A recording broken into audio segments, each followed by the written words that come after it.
ಆಮೇಲೆ ಮಗುಗೆ ಹೇಳಿದ್ರೆ ನಮ್ಮ ಬರ್ಡೇ ಇದೆ ಬಾ ಕೇಕ್ ಕಟ್ ಮಾಡೋಣ ಅಂತ ಹೋದರು. 3 ದಿನದಿಂದ ಅವರು ಚಾಕ್ಲೇಟ್ ಕೊಡ್ಸೋದು ಇದು ಕೊಡ್ಸೋದು. ಹುಡುಗ ಫೋಟೋ ಕಳಿಸ್ತಾನೆ, ನಾನು ಹೇಳಿದೆ ನಮ್ಮ ಮಗು ಫೋಟೋ ಕಳಿಸ್ತಾನೆ, ಎಲ್ಲ ಕಳಿಸಿಲ್ಲ ಅವರು. ಸುತ್ತಿ ಕರ್ಕೊಂಡ್ಬಂದು ಕೊನೆಗೆ 1:30 ರಾತ್ರಿಯಲ್ಲಿ ಈ ಅಪಾರ್ಟ್ಮೆಂಟ್ ತಲುಪ್ತಾರೆ. ಮತ್ತು ತಿರ್ಗಾ 9:15 ಮೆಸೇಜ್ ಮಾಡಿಬಿಟ್ಟು ಹೇಳ್ತಾನೆ, ನಿಮ್ಮ ಮಗ ಬೇಕಾ ಅಂದರೆ 10 ಲಕ್ಷ ರೂಪಾಯಿ ಕೊಡು, ಪೊಲೀಸ್ ಸ್ಟೇಷನ್ ಏನಾದರೂ ಕಂಪ್ಲೇಂಟ್ ಮಾಡಿದ್ರೆ ನಿಮ್ಮ ಮಗನಿರಲ್ಲ ಏನಿರಲ್ಲ ಅಂತ. ಪೊಲೀಸ್ ಅವ್ರು ಬಂದರು, ನನ್ನ ನೈಟ್ ಫುಲ್ ಪೊಲೀಸ್ ಅವ್ರ ಜೊತೆಗೆ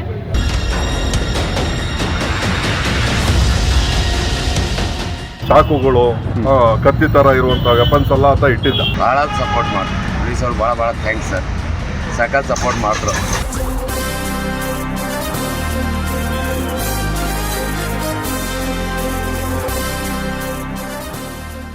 ಪೋಷಕರೇ ಎಚ್ಚರ ಎಚ್ಚರ ಎಚ್ಚರ.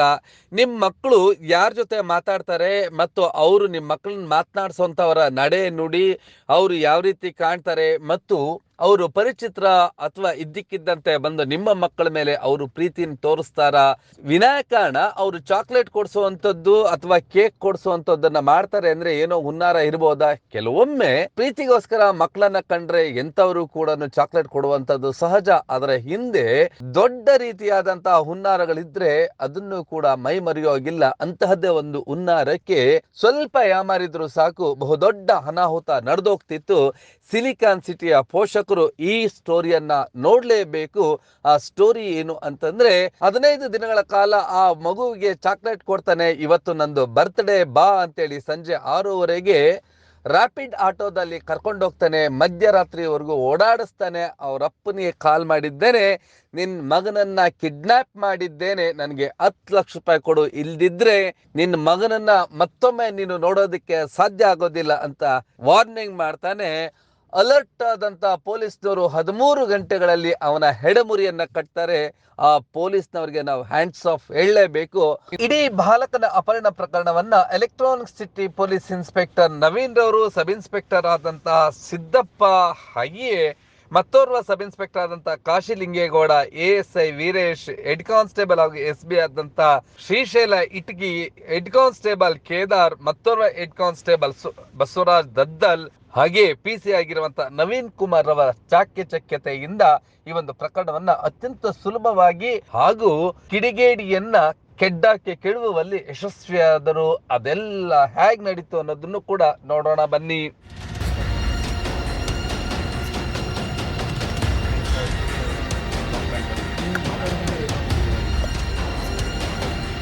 ಕೊಟ್ಟಿದ್ದಾರೆ, 1 ವೀಕಿಂದ ಕಂಟಿನ್ಯೂ ಚಾಕ್ಲೇಟ್ ಕೊಡ್ತಾ ಇದ್ದಾರೆ.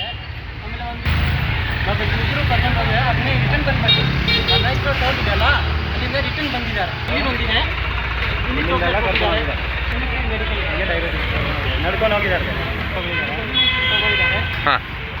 ಹೇಗಿದ್ದಿಲ್ಲ ಅಲ್ಲಿ ಮುಂದೆ ಸ್ಟೇಟ್ ಹೋಗಿದೆ. ಅರೆ ಇದೇನಿದು, ಹಿಂಗ್ ಟೋಪಿ ಹಾಕೊಂಡು ಮಾಸ್ಕ್ ಹಾಕೊಂಡು ಇಲ್ಲಿ ಯಾರೋ ಒಬ್ಬ ಹುಡುಗನನ್ನ ಕರ್ಕೊಂಡು ಹೋಗ್ತಾ ಇರೋ ಅಂತ ಕಾಣಿಸ್ತಿದೆ ಅಂತ CC ಕ್ಯಾಮ್ರಾ ದೃಶ್ಯಗಳನ್ನ ನೋಡ್ತೀರಾ? ಹೌದು, ಎಕ್ಸಾಕ್ಟ್ಲಿ ಇವನೇ ಜಾರ್ಖಂಡ್ ಮೂಲದ ರಾಂಚಿ ನಿವಾಸಿ ಆಗಿರುವಂತ ಮೊಹಮ್ಮದ್ ಜಶೀಮುದ್ದೀನ್ ಶೇಖ್. ಇವನು ಡಿಗ್ರಿ ಮಾಡ್ಕೊಂಡಿದ್ದಾನೆ, ಅದು ಹೋಟೆಲ್ ಮ್ಯಾನೇಜ್ಮೆಂಟ್ ನಲ್ಲಿ. ಇಲ್ಲಿ ಯಾವುದೋ ಉದ್ಯೋಗ ಅರ್ಸ್ಕೊಂಡ್ ಬಂದ, ಬಹುದೊಡ್ಡ ಕನಸನ್ನ ಈ ಕಲರ್ಫುಲ್ ನಗರಿ ಸಿಲಿಕಾನ್ ಸಿಟಿಯಲ್ಲಿ ಜೀವನವನ್ನ ರೂಪಿಸ್ಕೊಳ್ಬಹುದು ಅಂತ ಬಂದ. ಆದ್ರೆ ಅವನಿಗೆ ಸಾಧ್ಯ ಆಗ್ಲಿಲ್ಲ. ಅಂದ್ರೆ ಈ ಅಡ್ಡದಾರಿನ ಕ್ರಿಮಿನಲ್ ಐಡಿಯಾ ಮಾಡಿದ್ದೇನೆ, ಅಡ್ಡದಾರಿ ಹುಡುಕೊಂಡೇ ಬಿಟ್ಟ. ಅದಕ್ಕಾಗಿಯೇ ಮೊಹಮ್ಮದ್ ಜಶೀಮುದ್ದೀನ್ ಶೇಖ್ ಇವನು ಬೆಂಗಳೂರು ಹೊರವಲಯದ ಎಲೆಕ್ಟ್ರಾನಿಕ್ ಸಿಟಿ ಪೊಲೀಸ್ ಠಾಣೆಗೆ ಕೂಗಳತೆ ದೂರದಲ್ಲಿರುವಂತ ದೊಡ್ಡ ತೂರಿನ ಅಪಾರ್ಟ್ಮೆಂಟ್ ಒಂದರಲ್ಲಿ ಕಳೆದ 2-3 ತಿಂಗಳಿಂದ ವಾಸವಾಗಿದ್ದ.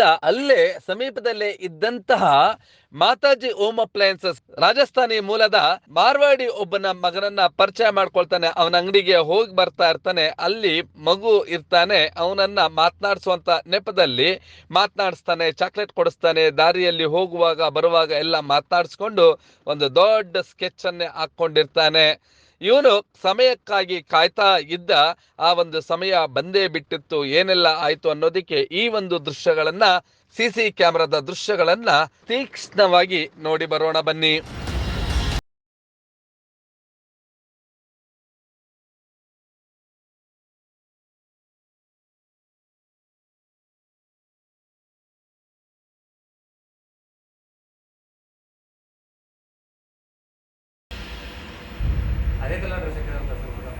ಜಸೀಮುದ್ದೀನ್ ಶೇಖ್ ಇವನು ಮೂಲತಃ ಜಾರ್ಖಂಡ್ ರಾಜ್ಯದ ರಾಂಚಿ ನಿವಾಸಿಯಾಗಿದ್ದಾನೆ. ಇವನು ಹೋಟೆಲ್ ಮ್ಯಾನೇಜ್ಮೆಂಟ್ ನಲ್ಲಿ ಡಿಗ್ರಿ ಮಾಡಿಕೊಂಡು ಇಲ್ಲಿ ಕ್ಲೌಡ್ ನಲ್ಲಿ ಇವನು ಆನ್ಲೈನ್ ಹೋಟೆಲಿಂಗ್ ಮಾಡ್ತಾ ಇರ್ತಾನೆ. ಅದರಲ್ಲಿ ಲಾಭ ಆಗ್ಲಿಲ್ಲ, ಹಣಕ್ಕಾಗಿ ಇವನು ಒಂದು ಅಡ್ಡ ಮಾರ್ಗ ಹಿಡಿದ್ಬಿಟ್ನ, ಅಥವಾ ಹಿಂದೂಗಳನ್ನೇ ಟಾರ್ಗೆಟ್ ಮಾಡಿಕೊಂಡು ಈ ಮಾರ್ವಾಡಿಗಳು ಹೇಗಿದ್ರು ಹೆದರ್ಕೊಳ್ತಾರೆ, ಇವ್ರ ಹತ್ರ ಹಣ ಮಾಡಬಹುದು ಅಂತೇಳಿ ಆ ಸುರೇಂದರ್ ಕುಮಾವತ್ನನ್ನ ಅಪಹರಣ ಮಾಡೋದಕ್ಕೆ ಮೊದಲೇ ಸ್ಕೆಚ್ ಹಾಕೊಂಡಿದ್ದ. ಅದಕ್ಕಾಗಿ ಚಾಕ್ಲೇಟು, ಕೇಕು ಇದೆಲ್ಲವನ್ನು ಕೂಡ ಕೊಡಿಸ್ತಾ ಇದ್ದ.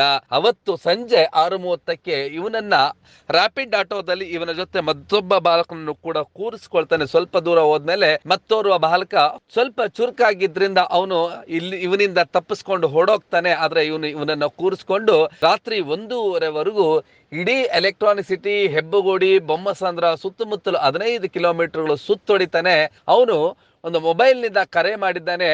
ಕುಮಾವತ್ ನರೇಶನ್ಗೆ, ನಿನ್ನ ಮಗನನ್ನ ಕಿಡ್ನಾಪ್ ಮಾಡಿದ್ದೇನೆ, ನನಗೆ 10 ಲಕ್ಷ ರೂಪಾಯಿ ಕೊಡು, ಇಲ್ದಿದ್ದಲ್ಲಿ ನಿನ್ನ ಮಗನ ಕಥೆಯನ್ನು ಮುಗಿಸ್ತೇನೆ ಅಂತೇಳಿ ಕೂಡ ಧಮಕಿ ಹಾಕಿರ್ತಾನೆ. ಇದಕ್ಕೆ ಅಕ್ಷರಶಃ ಎದುರಿದ್ದಂತ ಕುಮಾವತ್ ನರೇಶ್ ನೇರವಾಗಿ ಎಲೆಕ್ಟ್ರಾನಿಕ್ ಸಿಟಿ ಪೊಲೀಸ್ ಠಾಣೆಯ ಇನ್ಸ್ಪೆಕ್ಟರ್ ನವೀನ್, ಹಾಗೆಯೇ ಸಬ್ ಇನ್ಸ್ಪೆಕ್ಟರ್ ಸಿದ್ದಪ್ಪ ಹಾಗೂ ಕ್ರೈಮ್ ಸಿಬ್ಬಂದಿ, ಹಾಗೆಯೇ ಎಸ್ ಬಿ ಆಗಿದ್ದಂತ ಶ್ರೀಶೈಲ ಅವರಿಗೆ ದೂರನ್ನ ಕೊಡ್ತಾನೆ. ಇವರು ಕಾರ್ಯಾಚರಣೆಗೆ ಇಳಿತಾರೆ.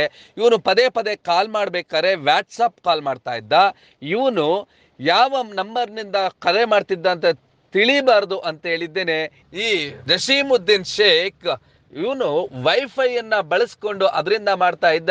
ಹಾಗಾಗಿ ಪೊಲೀಸ್ನವ್ರಿಗೆ ತೀವ್ರವಾಗಿ ತಲೆನೋವಾಗಿ ಪರಿಣಮಿಸಿತು. ಇಡೀ ರಾತ್ರಿ ಕಣ್ಣಿಗೆ ಎಣ್ಣೆ ಬಿಟ್ಕೊಂಡಂತ ಪೊಲೀಸ್ನವರು ಇವರ ಹುಡುಕಾಟವನ್ನ ನಡೆಸಿದ್ರು. ಈ ಒಂದು ಘಟನೆಯ ಬಗ್ಗೆ ಸುರೇಂದರ್ನ ಅಪ್ಪ ಅಮ್ಮ ಏನೆಲ್ಲ ಹೇಳಿದ್ರು ಮತ್ತು ನೆರೆಹೊರೆಯವರು ಏನ್ ಹೇಳಿದ್ರು ಅನ್ನೋದನ್ನ ನೋಡೋಣ ಬನ್ನಿ. ನಮ್ಮ ಅಂಗಡಿ ಪಕ್ಕ ಮಾತಾಡ್ತಾ ಇದ್ರು. ಆಮೇಲೆ ಅವ್ರು ಬಂದಿರೋದು 1 ವಾರದಿಂದ ಬರ್ತಾ ಇದ್ದಾರೆ. ಬಂದುಬಿಟ್ಟೆ ಚಾಕ್ಲೇಟ್ ಕೊಟ್ಟಿರೋದು, ಒಂದಿಷ್ಟು ಐಸ್ ಕ್ರೀಮ್ ಕೊಟ್ಟಿರೋದು. ನಿನ್ನೆ ಹೇಳಿದೆ ನಾನು ಕೇಕ್ ತರಿಸ್ತೀನಿ, ನಮ್ಮ ಬಟ್ಟೆ ಇದೆ, ಕೇಕ್ ತರಿಸ್ತೀನಿ. ಫಸ್ಟ್ ಚಾಕ್ಲೇಟ್ ಕೊಟ್ಬಿಟ್ಟು ಆಮೇಲೆ ಹೇಳಿದೆ ಅದು ಕೇಕ್ ತರಿಸ್ತೀನಿ, ಅವನು ಜೊತೆ ಕರ್ಕೊಂಡು ಹೋಗ್ಬೋದು. ಆಮೇಲೆ ನೈಟು 9:30ಕ್ಕೆ ಮೆಸೇಜ್ ಕಳಿಸಿರೋದು, ನಮ್ಗೆ 10 ಲಕ್ಷ ಬೇಕು, ನಿಮ್ಮ ಮಗ ಬೇಕಾ, 10 ಲಕ್ಷ ಬೇಕಾಯ್ತು ಅಂತ ಹೇಳಿದ್ದೆ ಅವನು. ಆಮೇಲೆ 12 ಗಂಟೆಗೆ ಲಾಸ್ಟ್ ಹೇಳಿದೆ ಮೆಸೇಜ್ ಕಳಿಸಿದ್ರೆ. ಅವ್ರು ಹೇಳ್ತಾರೆ ದುಡ್ಡು ಫೋಟೋ ಕಳಿಸ್ತಾರೆ. ನಾನು ಹೇಳಿದೆ ನಮ್ಮ ಮಗು ಫೋಟೋ ಕಳಿಸ್ತಾನೆ, ಎಲ್ಲ ಕಳಿಸಿಲ್ಲ ಅವರು. ಆಮೇಲೆ ಅದೇ ಸಾಹೇಬರು ಬಂದಿರೋದು. ಆಮೇಲೆ ಬಂದುಬಿಟ್ಟು ಅವ್ನು ದುಡ್ಡು ಫೋಟೋ ಕಳಿಸ್ಬಿಟ್ಟೆ. ಬೆಳಿಗ್ಗೆ 12 ಗಂಟೆಗೆ ಅವನು ಮೆಸೇಜ್ ಮಾಡಿದೆ. ಆಮೇಲೆ ಅವ್ರದ್ದು ಅರೆಸ್ಟ್ ಮಾಡಿದ್ದಾರೆ. ಅಂದರೆ ದುಡ್ಡು ತಗೊಂಡೋಗಿದ್ದೀರಾ? ಇಲ್ಲ, ತೊಗೊಂಡೋಗಿಲ್ಲ ಸರ್. ಅಂದರೆ ಇವನು ಎಷ್ಟೊತ್ತಿಗೆ ಬರ್ತೀವಿ, ಇಷ್ಟು ದಿವಸದಿಂದ ನಿಮ್ಮ ಅಂಗಡಿಗೆ ಬರ್ತಿದ್ದ? ಏನು ಯಾವ ಅಂಗಡಿ ಅಂದ್ರೆ ಬರ್ತಾ ಇದ್ದಾರೆ, ಕಸ್ಟಮರ್ ಇದ್ದಾರೆ. ನಾನು ಇಷ್ಟು ಅಬ್ಜೆಕ್ಟ್ ಮಾಡಿಲ್ಲ, ಅದು ಹಂಗೆ ಮಾಡ್ತಾರ ಅನ್ನೋದು ಗೊತ್ತಾಗಿಲ್ಲ. ಬರ್ತಾರೆ ವಾರಕ್ಕೆ ಒಂದು ಸಾರಿ, 15 ದಿವಸಕ್ಕೆ ಒಂದು ಸಾರಿ, ಅದು ಹಿಂಗೆ ಹೇಳೋಕ್ಕಾಗಲ್ಲ. ಕಸ್ಟಮರ್ ಇದ್ದರೆ ನಾನು ಏನು ಡೌಟ್ ಮಾಡೋಕ್ಕಾಗಲ್ಲ. ಅದೇ ರೀತಿ ಇವರು ಬಂದಿದ್ದಾರೆ. ಅಂದರೆ ನಿಮ್ಮನ್ನು ಫ್ರೆಂಡ್ಶಿಪ್ ಆಗೋ ಥರ ಇವರು ಮಾಡ್ಕೊಂಡಿದ್ದಾರೆ ಅಥವಾ ಇಲ್ಲ ಹೇಗೆ? ನಮ್ಮ ಫ್ರೆಂಡ್ಶಿಪ್ ಜೊತೆಗೆ ಏನು ನಮ್ಗೆ ಅವ್ರು ಏನು ಮಾಡಿರೋದು ಗೊತ್ತಿಲ್ಲ ನಮ್ಗೆ. ನಾನು ಬಿಸ್ನೆಸ್ ಮಾಡೋರು, ಕಸ್ಟಮರ್ ನೋಡೋದು, ಈ ಕಡೆ ನೋಡೋದು ನಮ್ಗೆ ಗೊತ್ತಾಯ್ತು. ಅಂದರೆ ಮಗ ಅಂಗಡಿ ಹತ್ರ ಇರ್ತಾ ಇದ್ದಾಗ ಅವ್ನು ಪರಿಚಯ ಮಾಡ್ಕೊಳ್ಳೋ ಥರ ಮಾಡ್ಕೊಂಡಿದ್ದ. ಒಂದು ದಿವಸ ಬಂದಿರೋದು ಅಂಗಡಿ ಹತ್ರ, ಯಾವ ಸ್ಕೂಲ್ ಹೋಗ್ತಾರದ ಎಲ್ಲ ಕೇಳಿರೋದು ಅವರು. ಆಮೇಲೆ ನಾನು ಅವ್ರಿಗೆ ಕೇಳಿರೋದನ್ನೇ ಅವ್ನು ಹೇಳ್ತಾ ಇದ್ದಾರೆ, ಅವ್ರು ಹಂಗಂಗೆ ಹೇಳ್ತಾ ಇದ್ದಾರೆ. ಆಮೇಲೆ ನಾನು ಅವ್ರು ಕೇಳಿದೆ, ಆಚೆಗೆ ಹೋಗ್ಬೇಡ, ಅವ್ರಗಡೆ ಬಂದ್ಬೇಡಿ. ಎಲ್ಲಿ ನಿಮ್ಮ ಅಂಗಡಿ ಎಲ್ಲಿತ್ತು? ಪ್ರಗತಿನಿಂದ. ಹಾಂ, 3 ದಿನದಿಂದ ಅವರು ಚಾಕ್ಲೇಟ್ ಕೊಡಿಸೋದು, ಇದು ಕೊಡಿಸೋದು. ಆಮೇಲೆ ನನ್ನೆಂದು ಬರ್ಡೇ ವಿಶ್ ಮಾಡೋಕ್ಕೆ ಅವ್ರಿಗೆ ಹೇಳಿದರು, ಬರ್ಡೇ ವಿಶ್ ಇದೆ, ನಮಗೆ ಕೇಕ್ ಕಟ್ ಮಾಡೋಣ ಅಂತ. ಅಷ್ಟೊತ್ತಿಗೆ ನೈಸ್ ರೋಡ್ ಬೀಚ್ ಡಾಟ್ ಆಮೇಲೆ ಅಲ್ಲಿ ಹೋಗೋಣ ಅಂತ. 10 ವರ್ಷ ಅಂಗಡಿ ಓಪನ್ ಆಗಿದೆ, ಅದು ಆಗಿದೆ, ಎಲ್ಲ ಮಾತುಕತೆ ಹೇಳಿದ್ರು. ಅಂದರೆ ಇವನ್ನ ಬರ್ತ್ಡೇ ಇದೆ ಅಂತ ಹೇಳ್ಬಿಟ್ಟು ಕರ್ಕೊಂಡು ಹೋಗೋಲ್ಲ ಸರ್, ಅವ್ರದ್ದು ಬರ್ತ್ಡೇ. ಹೀಗೆ ಇಡೀ ರಾತ್ರಿ ಸುತ್ತೋಡಿತಾನೆ. ರಾತ್ರಿ 1:30ಕ್ಕೆ ಈ ಒಂದು ಆಸ್ಟೋರಿಯಾ ಪಾರ್ಕ್ ಅನ್ನುವಂಥ ಈ ಅಪಾರ್ಟ್ಮೆಂಟ್ ನ ಫ್ಲಾಟ್ ನಂಬರ್ 102 ನಲ್ಲಿ ನೆಲೆಸಿರ್ತಾನೆ. ಇಲ್ಲಿಗೆ ಒಂದು ರ್ಯಾಪಿಡ್ ಆಟೋದಲ್ಲಿ ಬರ್ತಾನೆ.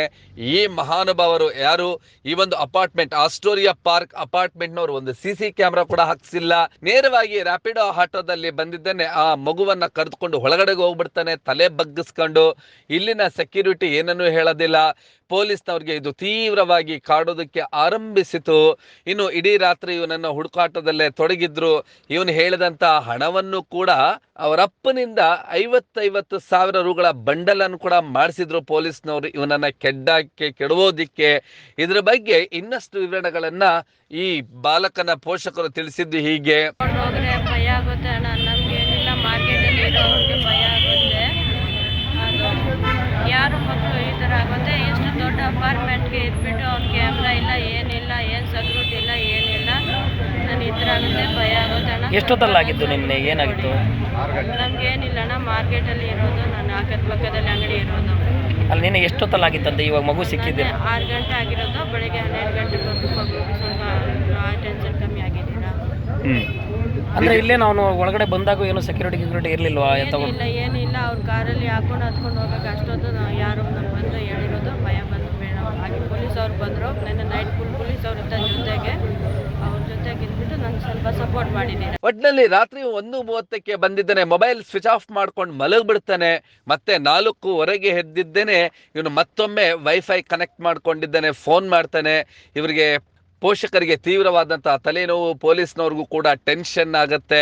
ಇದನ್ನ ಚಾಣಾಕ್ಷತನದಿಂದ ಬೆನ್ನಟ್ಟಿದಂಥ ಪೊಲೀಸ್ನವರಿಗೆ ಇವನು ಬಳಸ್ತಾ ಇದ್ದಂಥ ಮೊಬೈಲ್ ನಂಬರ್, ಒಮ್ಮೆ ಇವನು ಚಾಟಿಂಗ್ ಅಲ್ಲಿ ವೈಫೈ ಇಲ್ಲದೆ ಇವನ ನೆಟ್ಟಿಂದನೇ ಒಂದು ಮೆಸೇಜ್ ಅನ್ನ ಕಳಿಸ್ಬಿಡ್ತಾನೆ. ಅದು ಅವನ ನಂಬರ್ ಅನ್ನ ಪತ್ತೆ ಹಚ್ಚೋದಕ್ಕೆ ತುಂಬಾ ಅನುಕೂಲ ಆಗ್ಬಿಡುತ್ತೆ. ತಾಂತ್ರಿಕವಾಗಿ ಇವನ ನಂಬರ್ ಪತ್ತೆ ಹಚ್ಬಿಡ್ತಾರೆ, ಇವರ ಲೊಕೇಶನ್ ಅನ್ನು ಕೂಡ ಪತ್ತೆ ಹಚ್ತಾರೆ.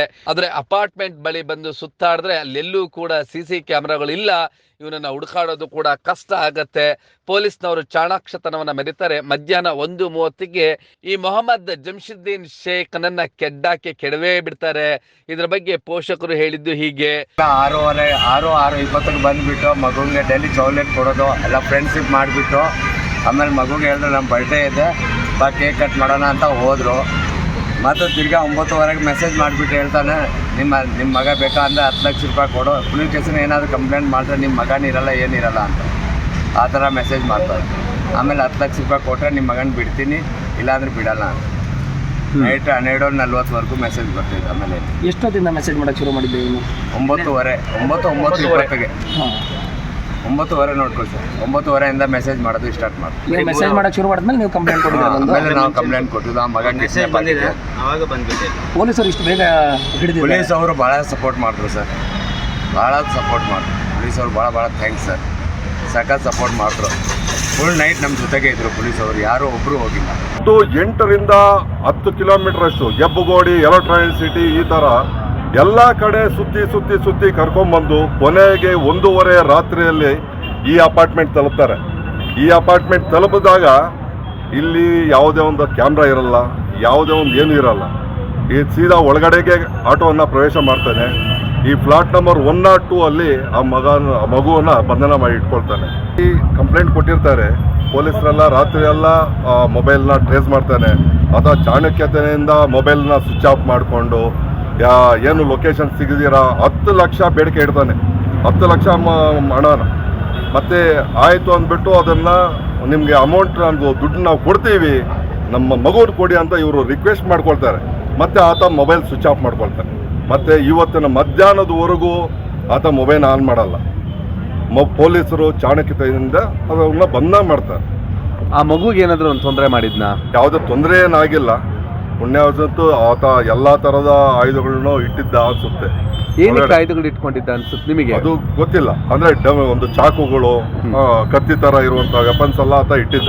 ಟಾರ್ಗೆಟ್ ಒಂದು ಮಗು ಆಗಿದ್ದ, ಇನ್ನು ಹಲವಾರು ಮಕ್ಕಳಿಗಿಂತ ಚಾಕ್ಲೇಟ್ ಎಲ್ಲ ಕೊಡಿಸಿದ್ದಾನೆ. ಇನ್ನೂ ಈ ಥರ ಏನು ಮಾಡಬೇಕು ಅಂದ್ಕೊಂಡಿದ್ದ ಮಕ್ಕಳನ್ನ. ಏನೋ ಅದೃಷ್ಟ ಸಿಕ್ಕಿದೆ, ಮಗು ಸಿಕ್ತು, ಇಲ್ಲಾಂದ್ರೆ ಮುಂದೆ ದೊಡ್ಡ ಅಪಾಯನ ಕಾದಿತ್ತು. ಒಟ್ನಲ್ಲಿ ಎಲೆಕ್ಟ್ರಾನಿಕ್ ಸಿಟಿ ಪೊಲೀಸ್ನವರ ಚಾಣಾಕ್ಷತನದಿಂದಾಗಿ ಈ ಒಂದು ಬಹುದೊಡ್ಡ ಅನಾಹುತವನ್ನ ತಡೆದಿದ್ದಾರೆ. ಪೋಷಕರೇ ಎಚ್ಚರ, ನಿಮ್ಮ ಮಕ್ಕಳನ್ನ ಯಾರಾದ್ರೂ ಅಪರಿಚಿತರು ಮಾತನಾಡಿಸೋದು ಅಥವಾ ಅವರು ಚಾಕ್ಲೇಟ್ ಬಿಸ್ಕೆಟ್ ಅನ್ನು ಕೊಡುವಂಥದ್ದು, ಕೇಕ್ ಕೊಡುವಂಥದ್ದು ಇದ್ರೆ ಮಕ್ಕಳಿಗೆ ಒಂದಷ್ಟು ಜಾಗೃತಿಯಾಗಿರಿ.